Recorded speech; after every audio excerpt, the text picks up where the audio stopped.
缘分是需要时间等待的，没准我的真爱就在下一个路口呢啊！谢谢你的金口玉言。新鲜蘑菇，好一条看一看嘞。哎，去看看，来，随便挑，新鲜的蘑菇。这是鸡枞菌。哟，姑娘识货呀！当然啦，我是西川人，我们每年夏天都会在山上采来吃的。喜欢就多拿点，我给你做。送我，送我。哎，够了够了，谢谢。来，谢谢姑娘。送我。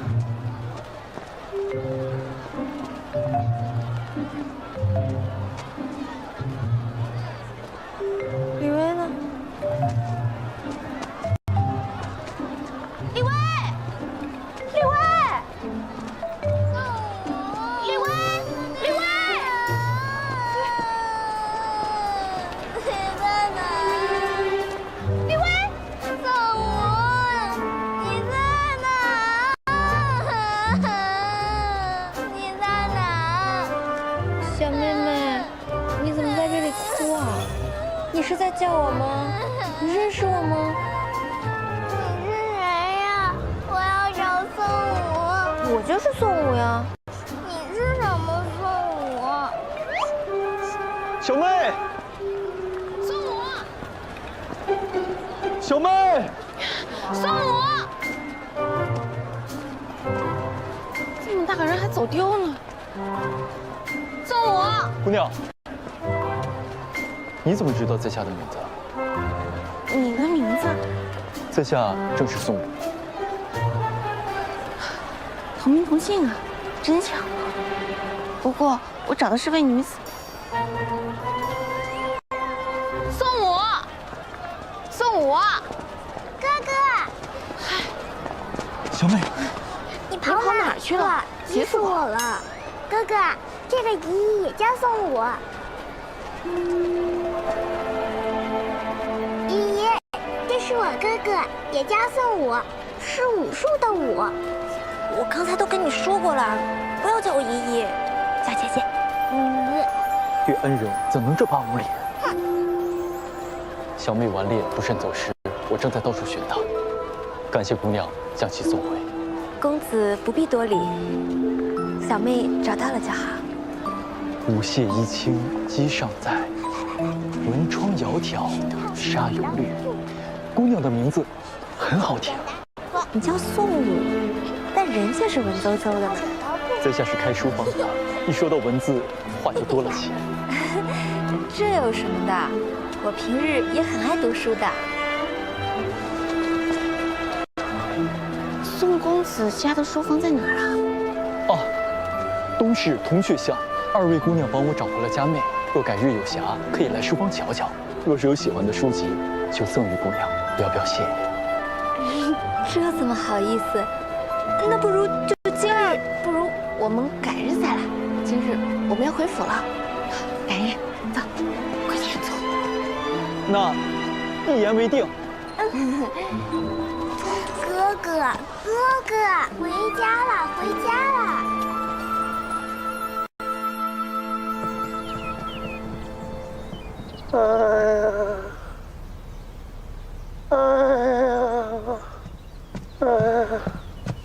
少主，太医就在外头了，要不还是请他进来给您看看吧。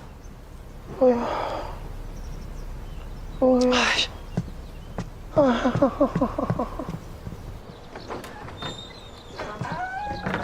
夫人，少主说他累了，先睡下了，请太医先回吧。主上和川夫人听说三少主病了，特地请宫里的太医来的，最起码也得让人家看一眼呀。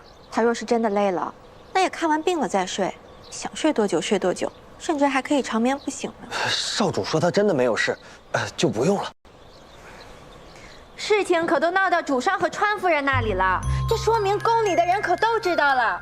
你这样，太医回去不好交代不说，要是被传了出去，再说三少主得了什么奇怪的病，会传染，还见不得人，到时候再封了府，那可就麻烦了。我再进去看看。太医，您再等等。哎，夫人，少主说只太医自己进去就好。行，都随他吧。太医请。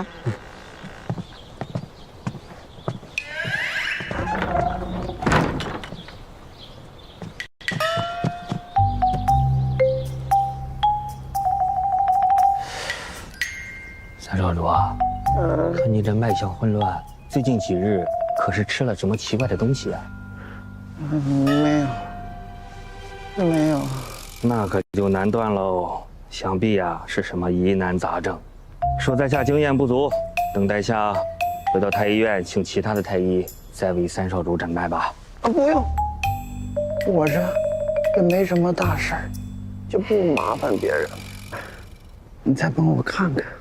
你说你这煎着药，我问你什么你也不说，你说让我如何是好？鞋呢？哎，去那柜子里最里面把那方子拿出来。哎，是。我这几日啊，倒没吃什么别的，就是吃了在墨川开的几副药。太医，您看。鹿茸紫河车营养或续断补骨之冬虫夏草锁营，这些都是十全的大补药啊，居然开到一个方子里，这是要吃死人的！哪个庸医开的药方啊？这不但不能补，还会折寿啊！三少主，这个方子吃了几天了？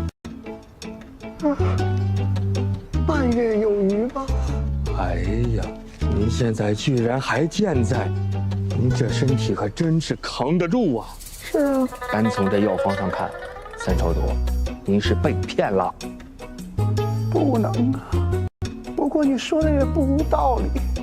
我说那王八蛋当时看我那眼神，怎么不太对劲儿？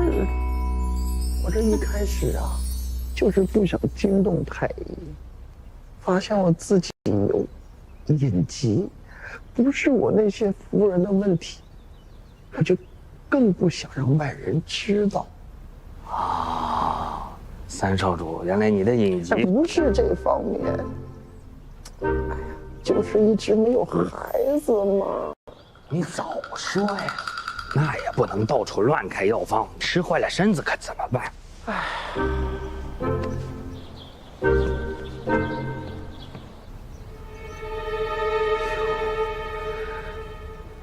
哎呀，看你的神色，有什么你就直说，我顶得住。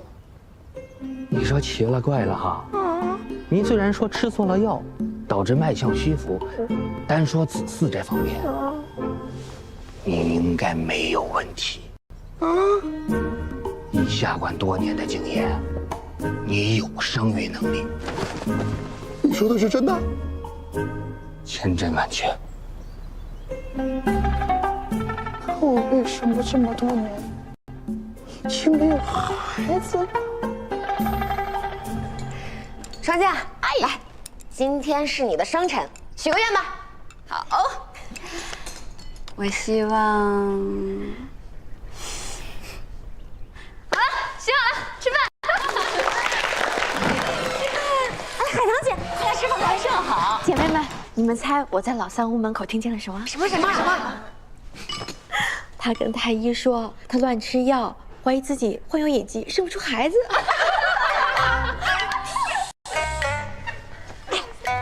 这是哪个神医开的药方啊？这不是行善积德吗？就是，我们就应该给他送块牌匾，牌匾上就写4个大字儿：妙手绝孙。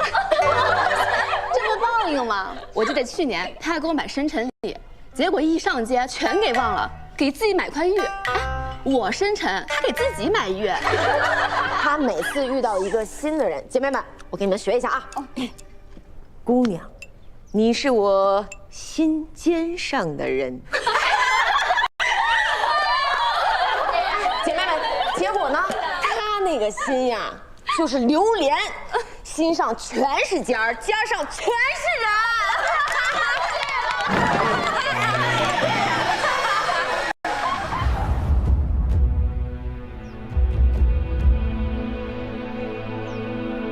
全是人呐！啊！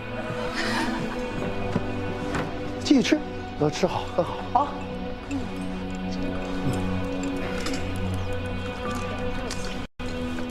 白露，你这面是不是有点淡呀？得放点调料。没有啊，我觉得挺好的。多放点。我这正好有一点儿。放。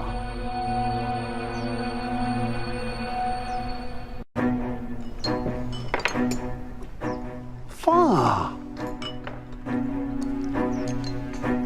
来，我给你放。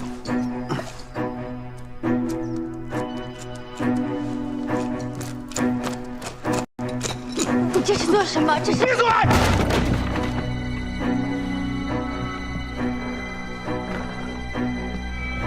告诉我这是什么啊？这是什么呀？玉子换班，你们真有主意啊！每天变着法儿的骗我，为什么呀？啊？为什么？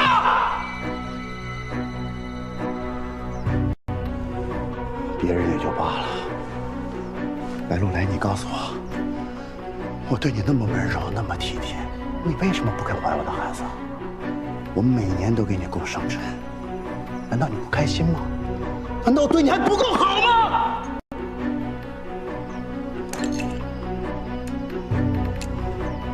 别吃了！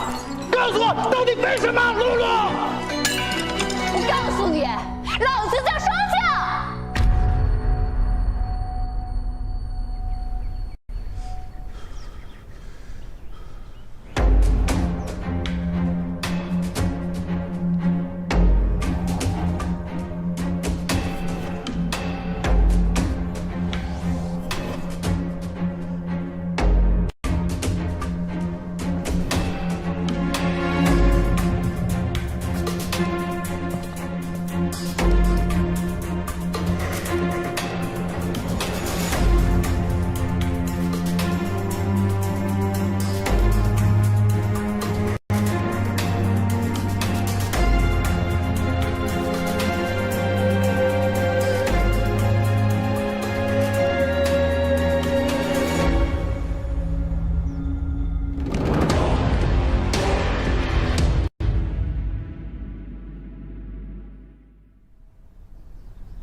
想来我之前是对你们太好，太纵容你们，才会走到今天这个地步。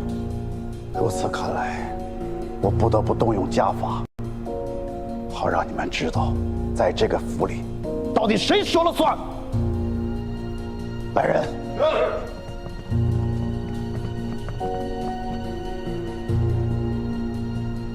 你现在回国还来得及。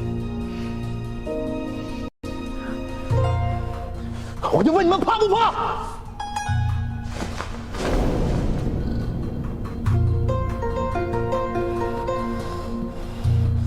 给我打，打到他们认错为止。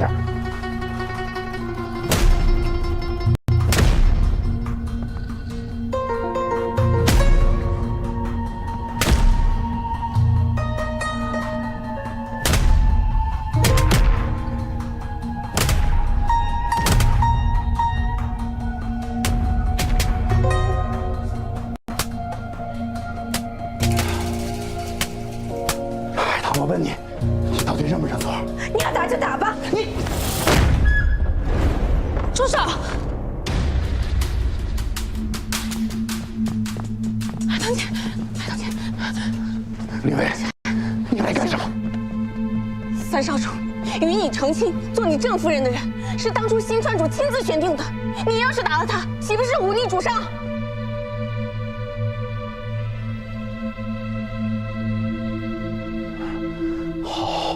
我不打他，其他人都是我自己带回来的，与主上没有关系吧？三少主，新川主希望各位少主治家有方，力求和睦。三少主刚在墨川立了功，有了些机遇。若这些消息传到新川主耳里，好好的奖赏变成了责罚，这又是何必呢？姨姥姥，这好，他们一个个都是祖宗，我打不得行吗？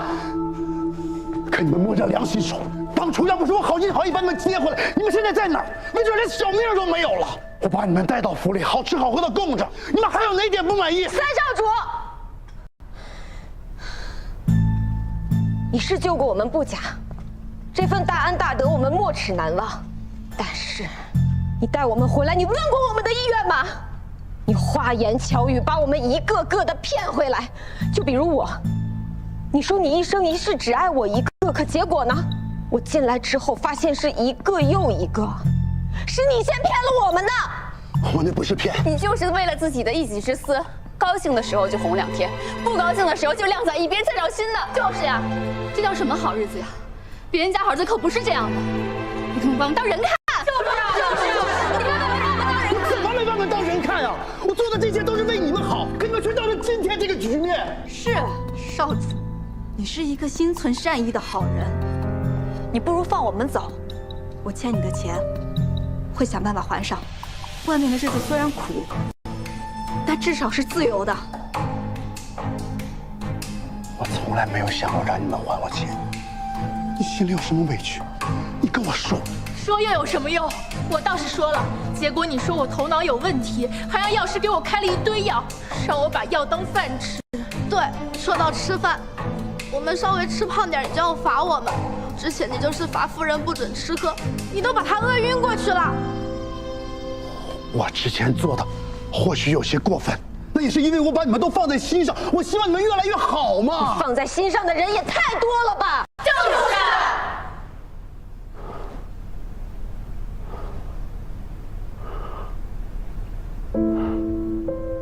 好，既然我怎么做，你们都不满意，那从今日起，我就断了你们所有人的乐器。我要让你们明白，我以前对你们到底有多好。那就更没有留下去的必要了。对，是早就来了。这样的日子我早就过不下去了，我今天就要走。走。你今天出了这个门，明天在外面就得饿死。你早一给我瞧瞧。走啊！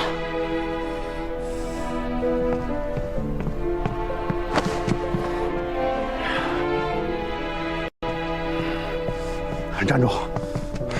你俩站住，都别走！哎，我就不要在这待着了。哎，你们站住，站住！哎，你们干嘛？海棠，海棠，你劝劝他们。你姥姥，你姥姥，海棠，海棠，杜海棠！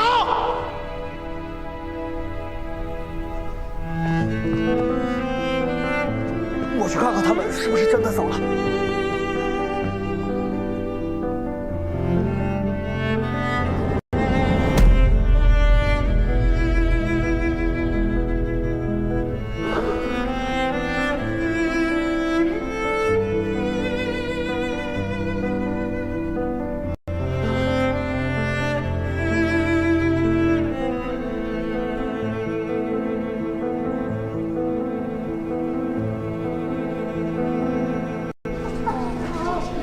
扎了手，还好吗？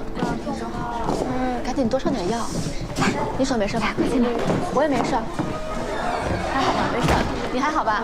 还好。东西都收拾好了，都收拾好了。我的没事，你的呢？我也没事了。姐妹们，大家都收拾好了，我们别再犹豫了。这种日子坚决不能再过了。就算以后露宿街头没有钱了，我们也不能再在这个府上多待一刻了。没错，就是。海棠姐，你跟我们一起走吧。对呀，海棠，一起走吧，一起走吧，对，一块儿走吧。你们都是那死老三带回来的，没名没分，走就走了。可我不行啊，我要是一走了之，自己倒是痛快了，会牵连到我苍川老家的人。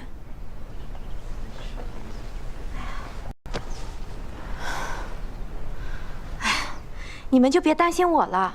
再怎么说，我也是三少主夫人，他能把我怎么样？只是你们离开之后要怎么办啊？谁会收留你们啊？未必要别人收留，用自己的脚也能走出一条路来。我和李薇商量过了，只要大家愿意，我们可以一同出资，盘下1斤14金银。大家苦于生计没有着落，只要有了立身之本，就可以天高海阔，来去自由。白鹿霜降，你们这么会说话，可以去揽客啊。小满大叔，你们俩都卖过艺，也务过功。既然这样的话，不如大家一起合伙开个酒楼，可以赚钱，也有落脚之处，两全其美。这是好办法。这个想法倒是好，可是我从未听闻新川有女子跑生意，这应该会很难办吧？是啊，没听说过这个。是，但思来想去，女子行商不合规矩，我们也只听别人说过，从未有见过明确禁止的官令。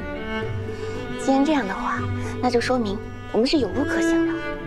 做生意嘛，男女都一样，只是女子行商，也就是被闲人多说几句闲话，又有何惧呢？说的对呀，就是啊。反正生活呀，从来都不容易，不如为了自己拼一把。对，拼一把，赞成。那我们开店都卖什么呀？我们就开馆子，让人们来喝茶、打马吊。我娘教过我剪纸，我们可以卖穿花，还可以开果子铺。哎，怎么抢我主意呢？我先说的。其实我觉得大家可以开一家汇集九川美食的酒楼，大家做自己的家乡菜，这样肯定能赚钱。对，是啊，对呀，这个可以啊，太好了，对，就是啊，太好了。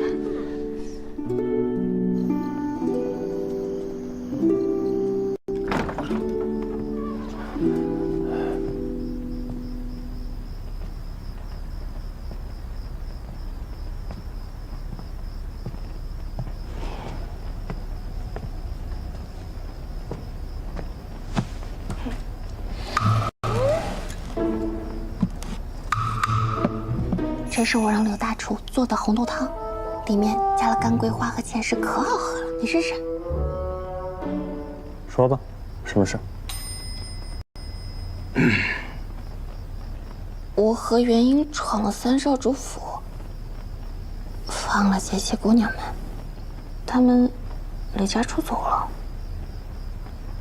全跑了？还剩一个海棠姐。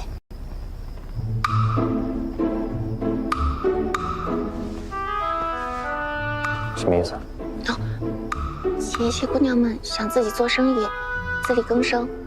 我和元英想用自己的嫁妆加入支持他们。你之前说过，等夜市稳定之后，女子可以尝试经商。这话我还作数吗？女子经商，可此事还未和主上提及，怕是会有些麻烦呀。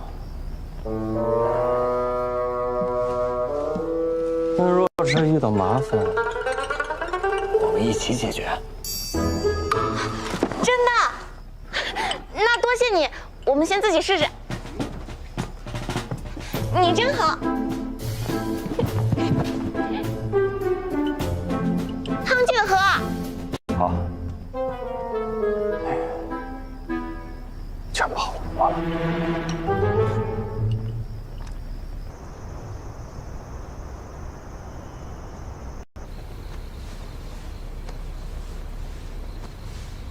少主，许久都没来看妾了。上次的事，你既认错就过去了，下不为例便是。最近这段时间，户政司的事情确实多，我抽不开身。少主平日里不来看妾，妾整日里很是无趣。能不能准许妾带着律明出去逛一逛，透透气？你是想去见那个季川的吧？怎么会呢？少主多想了。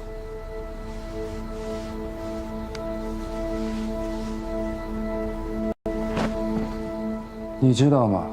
我户政司的事情，最近之所以这么多，就是因为老六提出了要以纸器代笔，害得我无法脱身。眼下父亲还要委任让他协理九川事务司，他管的事情越多，我的麻烦就越大。你明白我的意思吗？先明白。明白就好。以后你就不要见那个季川了，还有那个丹川的，也不要再去见了。他们都是一丘之貉。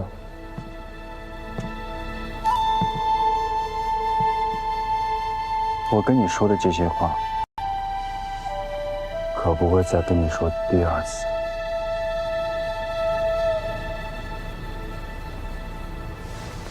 哎，许久不见你，又美艳了些。回头我跟厨房说说，多做些好吃的给你。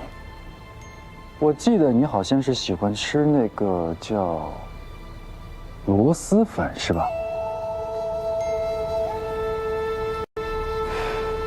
多谢少主。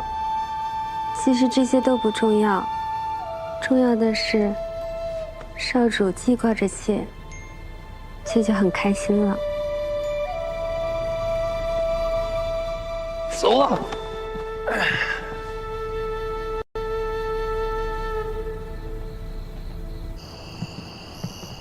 这菌子啊，风干了几日更易保存了。在我们老家，甚至还有一群专门采菌的采菌人，他们一大早就背着竹筐，走几十里的山路，到深山里采菌。你闻闻，喂，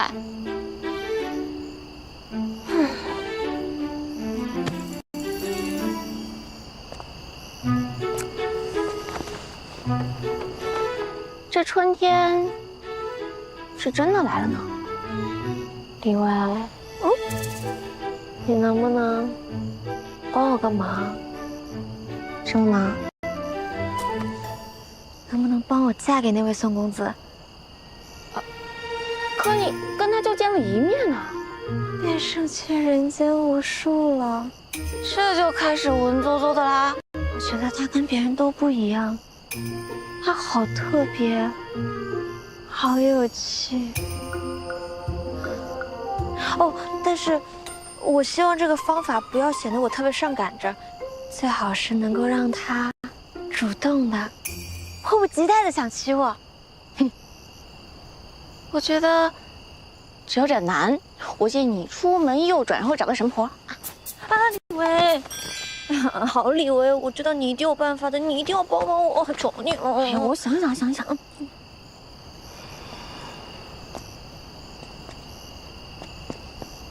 怎么样，想到了吗？哪有那么快嘛？啊，你想。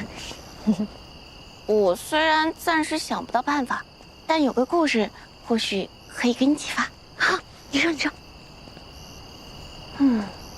我娘亲年轻的时候遇到了我爹爹，他见我爹爹长得俊，人品好，便喜欢上了他，就决定主动出击。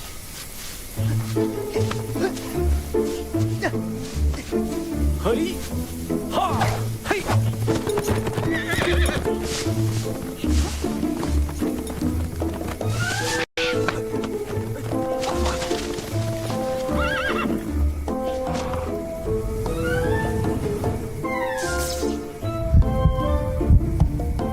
爹爹想谢谢娘亲的拔刀相助，我娘却害羞了。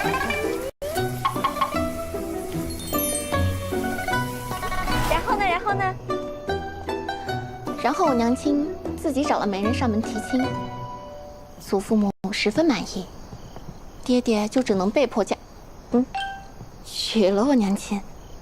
不过在成婚之前，爹爹还是想看看对方是谁。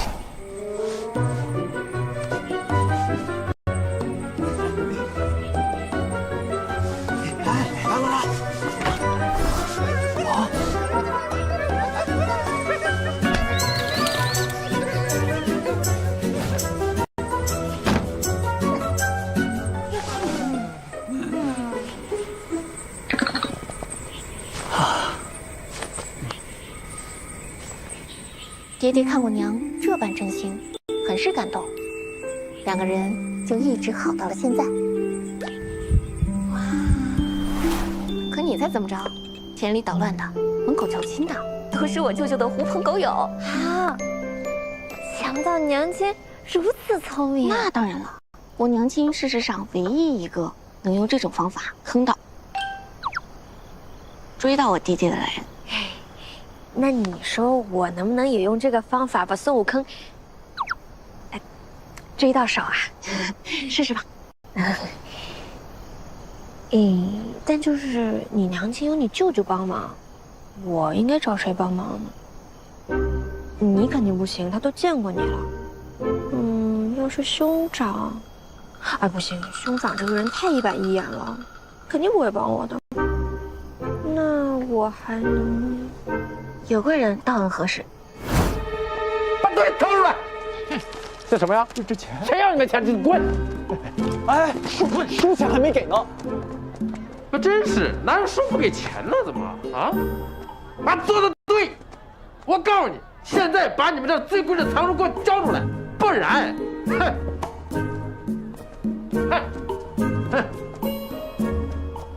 怎么还不来呀？不知道啊。怎么办？这太晚了，点儿没赶上。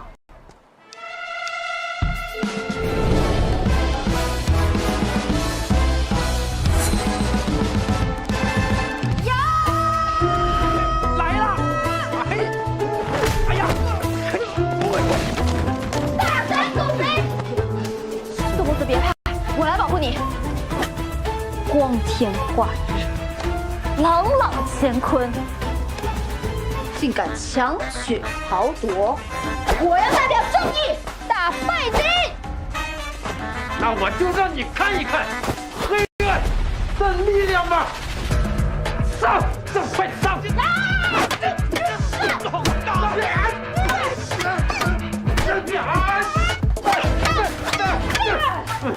没想到小小的身躯有如此的力量，告辞。狗仔站住！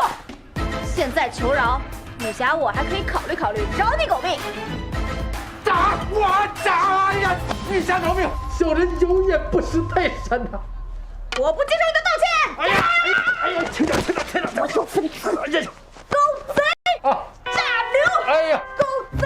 无耻！停！你们两个是不是认识啊？不认识啊！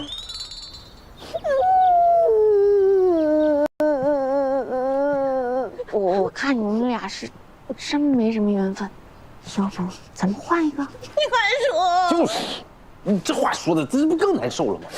好了，算了，不哭了啊！不哭了。这事是这样的，你这主意这么馊，你又演得这么差，人看出来在所难免。你闭嘴！哎呀！郡主，宋公子来了。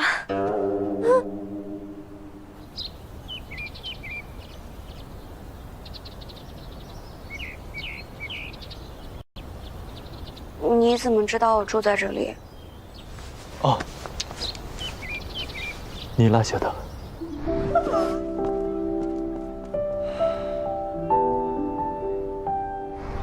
我打听了一下，就知道你住在这儿了。谢谢。今日之事，对不住啊，宋公子，弄坏了你的书坊，应当赔偿才是。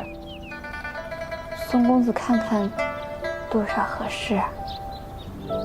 不用赔偿的，用不了多少钱，没什么事的。那不行，一定要赔偿的。今天弄成这样，我心里太内疚了。我要不赔偿的话，我晚上都睡不好觉。那你就赔我1贯钱好了。这么少？不少了。好，那宋公子，您稍等。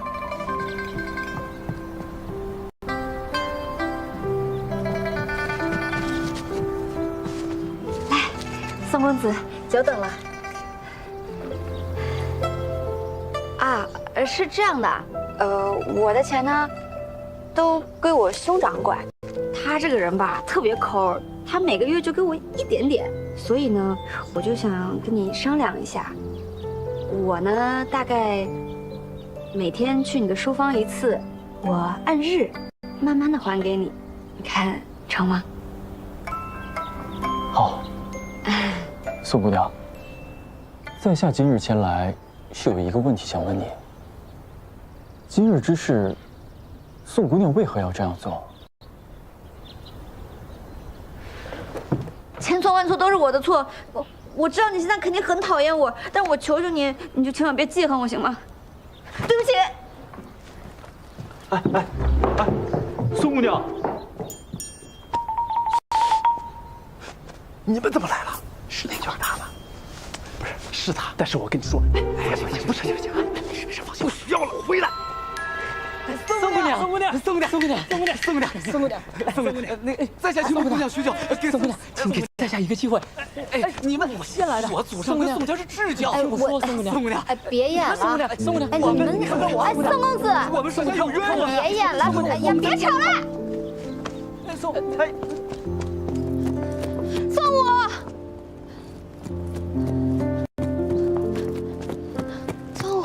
郡主的，别再叫我郡主了，就叫我宋武，我就只是宋武而已。我就是想知道，我的心意，你明白了吗？郡主风姿绰约，追求者众，且都是人中龙凤。在下一介草民，你都明白了，还是想说这些吗？什么追求者众？你刚才看见的那些人都是我找来演戏的，我就是想让你紧张。还有刚才我说我要每日还你钱，我就找了一个很蠢的办法，我只想多见你几次嘛。我知道我们认识的时间不长，但是你跟我认识的那些纨绔都不一样，我心里对你，所以我才会做那么多的蠢事。但是你是聪明人，你应该明白的。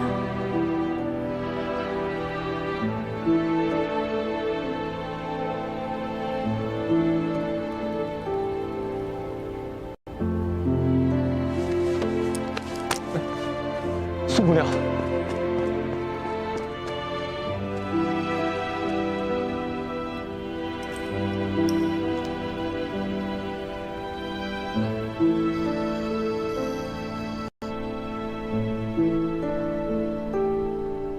哥哥，你怎么还不睡啊？哥哥不困，你先睡吧。你是在想宋武姨姨吗？都说了要叫姐姐。那个姨姨是不是想当我嫂子呀？小孩子不许乱说。小孩子才看得清呢，你都盯着这块玉牌看了一整天了，你就是心里在想，你到底喜不喜欢他吧？你喜欢他，你说呀。可人家是郡主啊，哥哥只是一介布衣，如何配得上人家？你学问那么好，怎么会配不上？喜欢就是喜欢啊，讲究钱财地位的话，这算什么喜欢啊？好了，你快去睡吧。大人真无聊，连这事也要烦。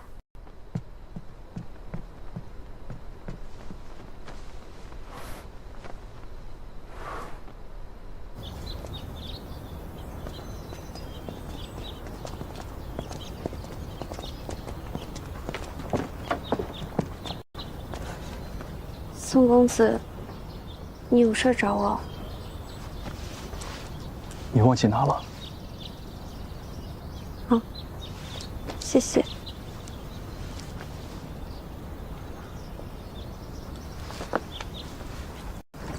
哎，姑娘，干嘛？宋公子，你昨日把玉牌都已经送到府上了，留下来便是，自然会有人收的。为什么又要拿走啊？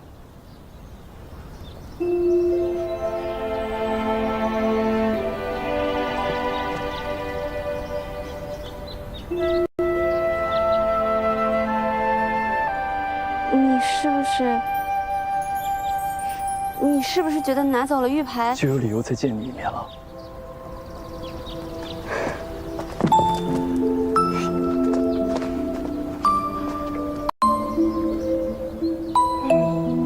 看着他俩真好，但我还是不太放心。要不你想想办法，去试探一下那个宋武的为人秉性。你不放心，你还撮合他们？宋武他喜欢呢。但这谈婚论嫁就不一样了。要不你带他去风月场所，看他会不会去？那要不然你给他500万的银子，让他离开宋武，看他会不会离开？哎呀，反正你是男人，男人最了解男人，你想想办法吧。行了，宋武是我妹妹，她也是我妹妹，我们得看好她。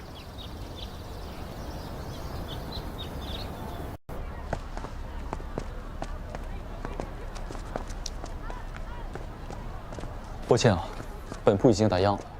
不买书，找你。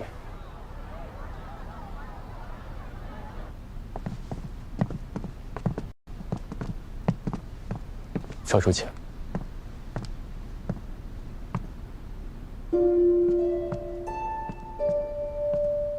宋公子这家中藏书颇多呀，也就只有书了。招待不周，还望少主见谅。这平时还看画册，这是在下小妹的，她去了学堂，晚些我还要接她回来的。我知道，宋武和我说了，你父母都已不在，一个人带着妹妹，很辛苦啊。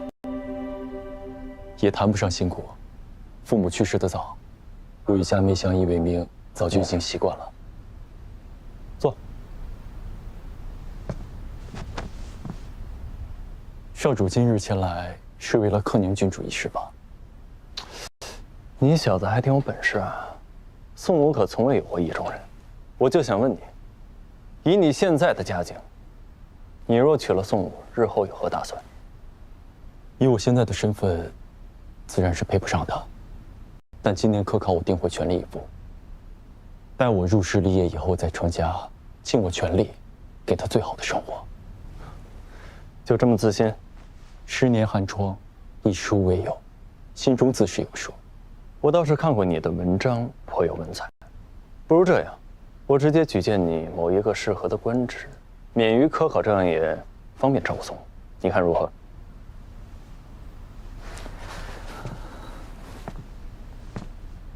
少主愿意帮助在下，在下感激不尽。但恕在下不能从命。